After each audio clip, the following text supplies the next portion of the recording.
Hi friends, আজকে আমরা খুব ইম্পর্ট্যান্ট একটা টপিক শিখব। হ্যাজ, হ্যাভ আর হ্যাড এর ব্যবহার।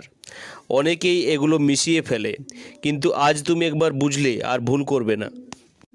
হ্যাভ ইউজ হয় আই, ইউ, উই, দে আর প্লুরাল সাবজেক্ট এর সঙ্গে। হ্যাজ ইউজ হয় হি, সি, ইট আর সিঙ্গুলার সাবজেক্টের সঙ্গে। হ্যাড ইউজ হয় পাস্ট টেন্স এর জন্য, সব সাবজেক্টের সঙ্গে এটা ব্যবহার হয়। চলো কিছুগুলো এক্সাম্পল দেখে নিই। আই হ্যাভ এ বুক, আমার একটা বই আছে। হি হ্যাজ এ কার, ওর একটা গাড়ি আছে। দে হ্যাভ এ ডগ, ওদের একটা কুকুর আছে।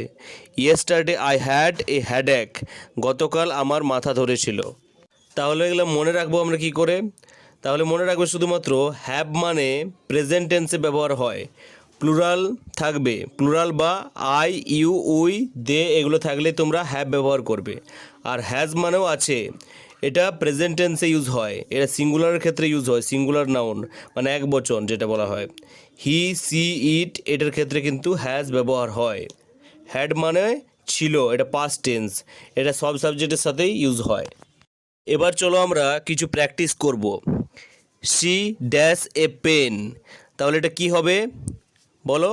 হ্যাঁ, হ্যাজ এ পেন হবে, কারণ শি থাকলে হ্যাজ হয়। উই ড্যাশ এ প্ল্যান, কী হবে বলো তো? হ্যাঁ ঠিক বলেছো, হ্যাভ এ প্ল্যান হবে।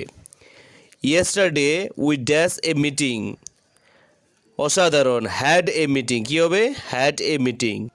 সো এখন থেকে হ্যাজ, হ্যাভ, হ্যাড নিয়ে আর কনফিউশন নয়। ভিডিওটা হেল্পফুল লাগলে একটা লাইক দাও আর সাবস্ক্রাইব করো এভরিডে ইজি ইংলিশ লেসন এর জন্য।